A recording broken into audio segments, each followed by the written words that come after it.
Welcome Rough City Athletics family. We are bringing to you some meal prep work today. So the first thing that we want to look at is how much protein do you need for your meals throughout the week. So what we have here is a bunch of ground beef. The first thing that we want to look at is on your nutrition template, how many ounces do you need to prepare for how many days do you need to go without preparing food again. So first thing that I want you to think about is how many meals are you going to eat that you're preparing? How many days do you need to prepare for until you can do it again? And if you want, you can just do an overwhelming amount and store some in your freezer and have it ready to go for the next time.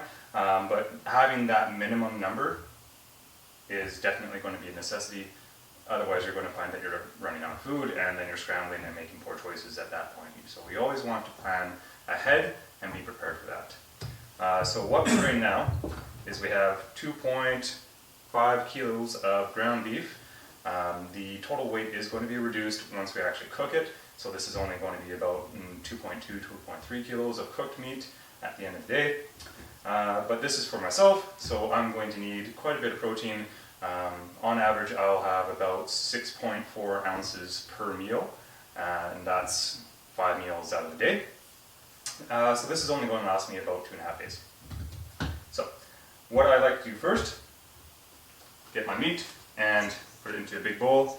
We're going to season it because I don't like just plain regular ground beef.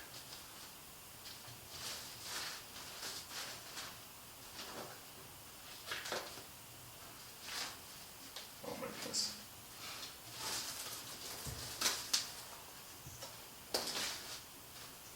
Yeah, okay, let's do that. Minor technical difficulties with meat packing.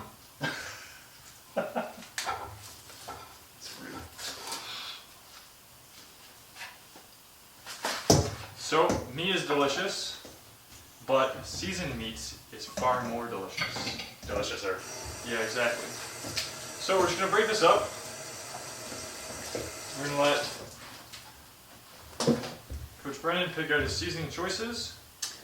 I have a lot of different things. This is to your own preference, but I found that I do like to add a little bit of salt, so I have some pink Himalayan sea salt, fresh ground pepper. I have this smoky Southwest Cowboys spice, some spicy Italian seasoning, some different sauces, a little bit of Worcestershire sauce, adds a little bit of an extra kick.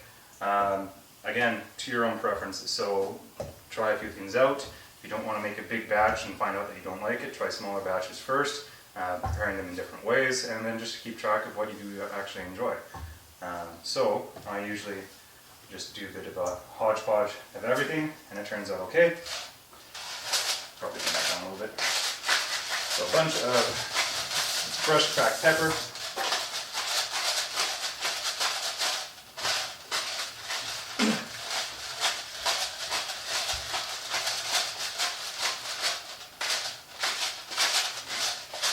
A good thing to consider when you're doing all these different kinds of seasonings is how many types of calories are you adding to your food. So oftentimes people will use sauces or spices, and those can definitely add calories, so make sure you take that into consideration. If you're an individual who doesn't have a lot of calories as an option. 5 calories per 2 grams. I'm not too worried about that though. Yeah, so for individuals who are lower on calories, try to stick to things that are spiced in nature. Generally they have almost no calories in them. 0 calories per half cup. So sticking to those options is going to be your best bet. Then you can have lots of flavor and you don't have to worry about it. In contrast, if you're someone who is in need of having more calories, you can add sauces, you can add oils, things like that. That'll be an easy way to add in some extra calories. I'm going to add this later as it's cooking instead of mixing in with the meat. So if you're okay with it, get in there, mix it in with your hands. A lot easier than just spooning.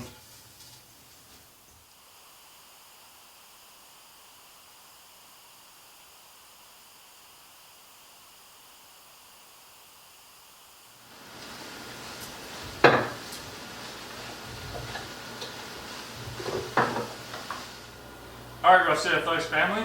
So we got the major parts of the meal prep done. Meat is cooked, vegetables are in the fridge, rice is just finishing up. So we're just going to go over some portion control. with the meat in particular, just so you can get an idea of what that looks like. So Coach Brennan has a scale set up. It's got his Tupperware on top. We've already zeroed it out. So we're just gonna get it going. Very easy. It is still warm, so it's going to kind of evaporate some of the water still. But all that I really do is I take this over however many meals I need. I'll have a whole bunch of containers, and I will want to pre-portion out the meat. And then I can just kind of fill it on top with how much rice I need or how many potatoes I need throughout the day. And I'll put my vegetables in a separate container because I don't want to microwave my veggies. But now I'm at 3.8. I need 6.4. So just to give you an idea, if you do this often enough, you can eyeball it and get away with it most of the time if you're comfortable doing that. So that's 7.2, a little bit too much. Take some out. 6.5. You know what? Close enough. So there is my portion of protein for one meal out of 5 that I eat in a day, plus my protein shake for my workout. So it does take a little bit of effort to kind of plan this out and to get a good structure going. But honestly, once you have that set in place, it's so easy to follow along. It becomes kind of a routine thing, and that's what we want to promote, is to have that consistency in place. Then you're not into a sticky situation where you're forced to make a choice on the spot. That is quite often where people go awry off their fitness plan, off their nutrition plan, and bad choices are made because they're in a rush and they just want to get something quick. So, anything else to say, Coach Sam? No, that's it. Just prepare, be ready for the next meal.